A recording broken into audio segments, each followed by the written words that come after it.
Hi, welcome to today's video. Today I'm going to discuss the new flight duty rules. Firstly, I will try to explore what are the new rules which is going to be implemented by 1st of June 2024, like as per the guideline of the government. Government has instructed those aviation players to implement it by 1st of June 2024. I will discuss that first. What the companies, participant aviation players are saying, try to highlight a little bit on that. And then I will discuss the impact of this on the sector as well as in the companies. If you have any company in your portfolio from this particular sector, the aviation sector, any of those two listed players, then please have a relook at it. But please note, it's not a buy, sell, or hold recommendation. I don't provide, as you know, I don't provide any recommendation in the open platform complying with the regulatory norms. It's an eye opener. It will help you to judge your portfolio or maybe the performance of the portfolio, or may help to rebalance your portfolio. But I will suggest you to take the help of the registered advisors, registered investment advisors who are registered with the regulator SEBI. So let's start. Very important is this new flight duty rules, where government has specifically emphasized on the night duty period. The night duty period, the duty period from 12 a.m. to 5 a.m. used to be said night duty period, but as per the new rule, 12 a.m. to 6 a.m. is going to be the night duty period. So 1 year extension from the over the previous time period.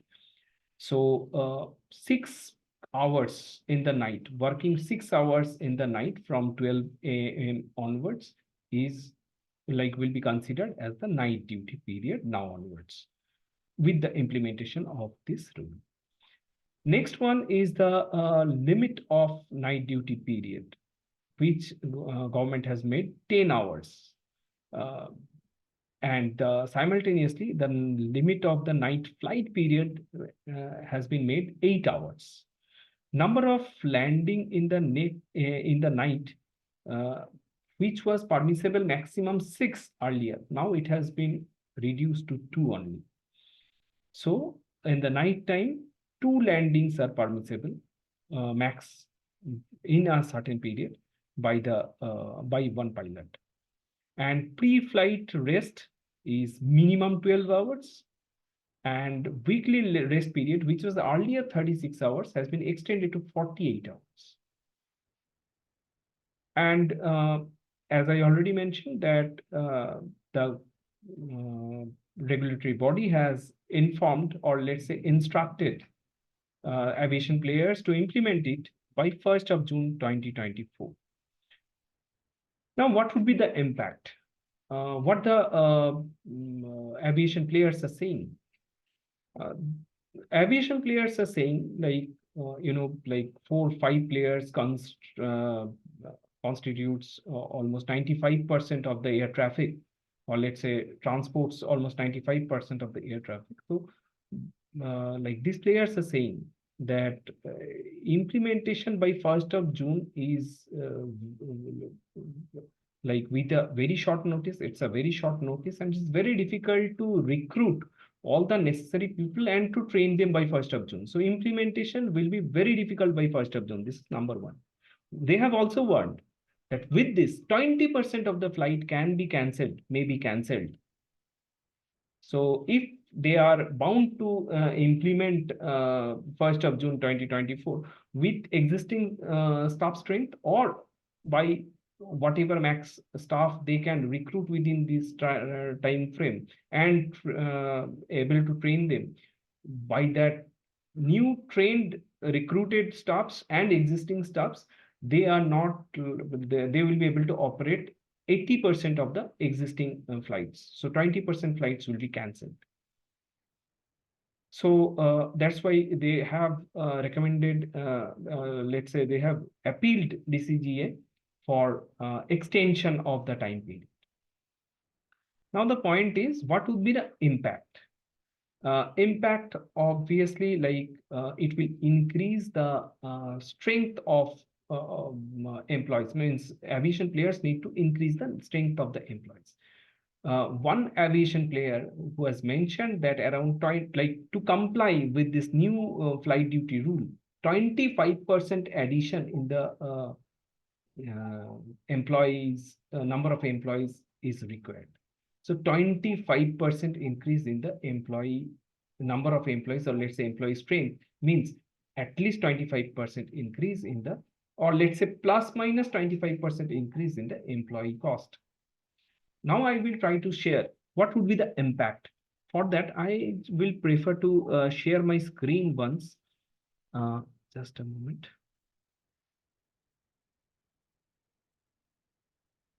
So I hope my screen is visible. So what I am going to do, I've considered two players, two aviation listed players. First one is Interglobe Aviation. See, let me make the screen bigger. So you can easily see 2023 FY23 top line was 54,400 crore and employee cost was 4,795 crore. So it is 9% of the top line. So its employee cost was 4,794 crore, which is 9% of the top line. And that is the industry average. I will check with the other listed player as well. And now, if as per the guideline, if we increase the employee cost by 25%, this is point increase in the employee cost. So this is very important. Now, if employee cost increases, keeping all other parameters constant, what will happen? See, your EBITDA, like I'm considering FY23 top line and increase the employee cost by 25% on FY23 and keeping the rest of all the parameters constant, your EBITDA will be impacted by 220 basis points. My EBITDA for this particular company is going to be adversely impacted by 220 basis points. My EBITDA, which was FY23 EBITDA was 6,495 crore, it is likely to go down to 5,296, 5,297 crore, 5,297 crore. It's means it's your margin is going to shrink at 9.7%, and last year it was 11.9%. So it's almost 220 basis point. You can by rounding, you can say it's 200 basis point impact at the EBITDA level. But please note, it's not a buy, sell, hold recommendation. This 200 basis point impact in the EBITDA can be compensated by the company by taking austerity measures in the cost. It can be reduced by reduction of various costs, other expenses, and many other costs. And also it can be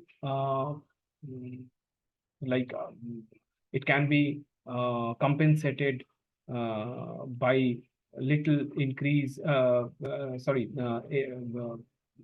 higher increase in the top line. So it's, you cannot take a call just based on this for clarification, just based on this 200 basis point increase in the employee cost and 200 basis point impact in the EBITDA margin.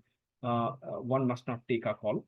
But yes, if you have any call to take, you take the advice of the registered advisor. And now let me share, I'm not going below because what would be the impact at the bottom line is not that important at this stage, because again, it's a loss-making company at the bottom line. Interglobe has been consistently making loss at the bottom line for last 5 years. So there is no point discussing this. And another one important is SpiceJet. SpiceJet, this company makes losses at the EBITDA level also. Still, just have a look at it. If its top line in FY23, considering all other parameters constant, top line was 8,874 crore in FY23. Your SpiceJet's employee cost was 880 crore. It's 10% of the top line. It's 10%. For Interglobe, we have seen it is 9%. For SpiceJet, it is 10%. So it's more or less in the same range. Now, if 25%, again, I'm increasing its employee cost by 25%. So in absolute term, it becomes 1,100 crore. That means your employee cost in absolute term goes up by 220 crore in absolute term. Again, I'm saying. Just let me check what is the percentage of revenue. This is 12%. Earlier it was 10%, now it is 12%.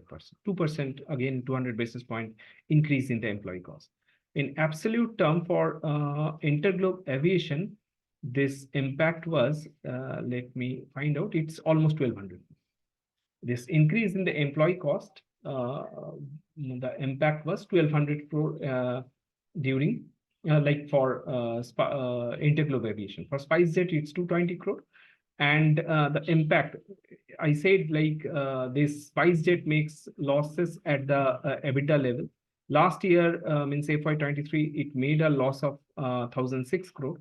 Your EBITDA margin was 11% negative last year. So like considering all other parameters intact, then the company will be losing, like there would be 250 basis point. I said 200 to 250 basis point impact. So this company is going to have a 250 basis point impact on its EBITDA margin. So that is it. So again, let me mention here, it's not a buy, sell, hold recommendation. Take action judiciously. And just due to one factor, this, see, in business, small here and there will happen always. But just based on one particular event or one particular small impact, taking a call, buy, sell, hold anything is not justified. You have to consider many other parameters as well. There may be positive impact of the fuel cost, aviation fuel cost. So those type of parameters also needs to be considered while taking decision. But for in this video, I don't have any recommendation in neither of the companies I have discussed here. So anyways, that's it from my side. Thank you, and keep on watching my upcoming videos as well, and don't forget to subscribe my channel. Thank you so much.